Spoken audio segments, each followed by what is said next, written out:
Setiap pagi, perjalanan saya menuju sekolah selalu disuguhkan dengan simfoni alam yang sangat menakjubkan. Hutan sejauh 6-7 kilometer dari jalan utama desaku Sambihulu adalah rute harian saya. Namun, keindahan ini seketika berubah menjadi ancaman jika hujan deras dan angin ribut datang. Pohon tumbang menjadi resiko yang harus kami hadapi. Di tempat inilah saya mengabdikan diri menjadi guru honorer yang bertugas sebagai guru kelas. Assalamualaikum warahmatullahi wabarakatuh. Perkenalkan, nama saya Haryati. Selamat datang di SDN Kusambi Hulu 2 dengan jumlah siswa sebanyak 19 orang dari kelas 1 sampai kelas 6. Di tempat inilah kami menjadi satu keluarga kecil.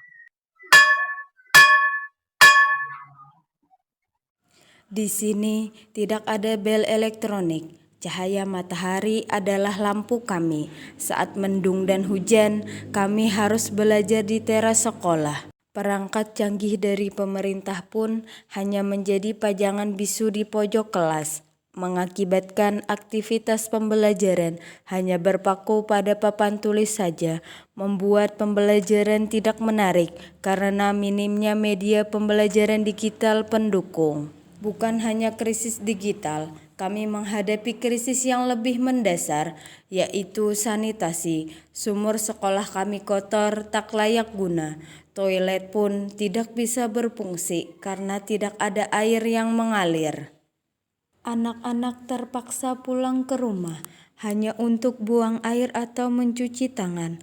Karena repot, mayoritas dari mereka memilih mengabaikan kebersihan. Dari survei yang saya lakukan menunjukkan bahwa 73,68% sama dengan 14 siswa tidak mencuci tangan sebelum makan.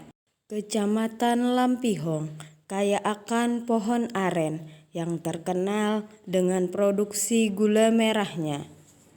Dari serat ijuk inilah saya membuat solusi sains yang bernama SIFILAM, Sistem Filtrasi Alam Lampihong, yang mengangkat kearifan lokal sebagai solusi krisis sanitasi. Saya melibatkan 19 siswa, kemudian kami saling berdiskusi mengenai sumur sekolah yang kotor. Setelah itu, saya membagi mereka menjadi beberapa kelompok lintas usia untuk mengumpulkan bahan alami membuat SIFILAM. Kelompok 1 yang terdiri dari kelas 1 dan 2 bertugas mencari kerikil. Kelompok 2 yang terdiri dari kelas 3 dan 4 bertugas mencari batu di halaman sekolah. Kemudian mereka saling bekerja sama mencuci batu dan kerikil yang sudah mereka dapatkan. Kelompok 3 yang terdiri dari kelas 5 bertugas untuk mencari ijuk aren. Saya bersama dengan mereka pergi ke pemukiman warga yang tidak jauh dari sekolah untuk mengeksplor dan mengambil ijuk aren. Mereka saling bekerja sama satu sama lain dengan menggunakan galah panjang untuk mengambil ijuk yang terletak tinggi di atas pohon aren. Setelah ijuk yang didapatkan, kemudian dikumpulkan sedikit demi sedikit.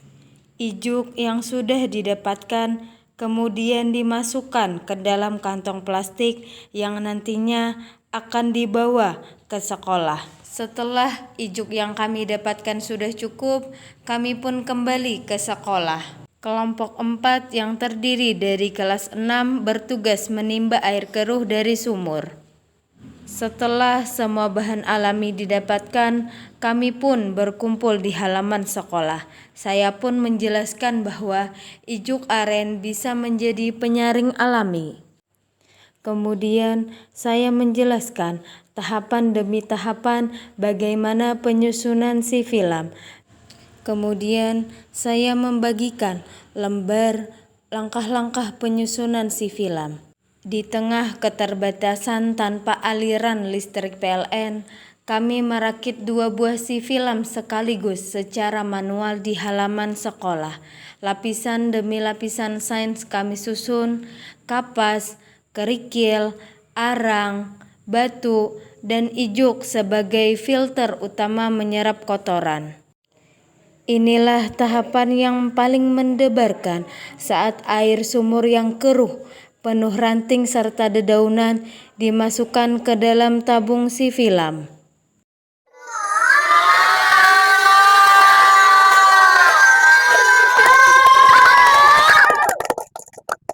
Dan saat air keruh berubah menjadi jernih mengalir keluar, keajaiban sains terjadi di depan mata mereka sendiri.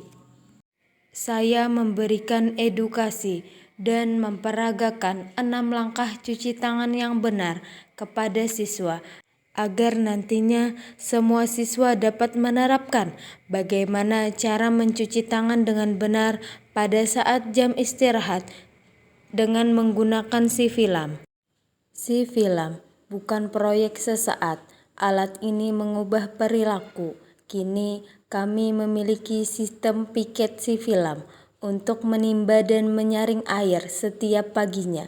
Budaya antri dan PHBS pun lahir. Dari survei yang saya lakukan setelah adanya inovasi sifilam, terjadi peningkatan perilaku patuh mencuci tangan yaitu 94,74%.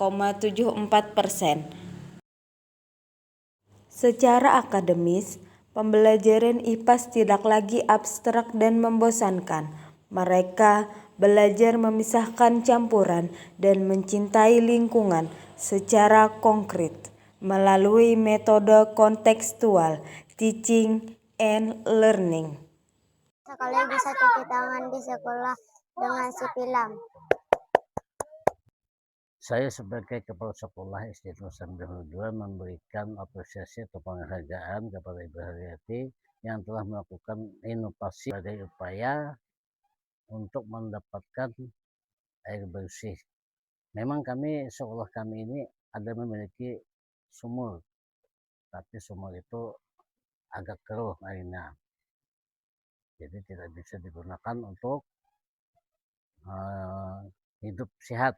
Ya alhamdulillah, air bersih untuk kehidupan yang lebih sehat dapat kami rasakan.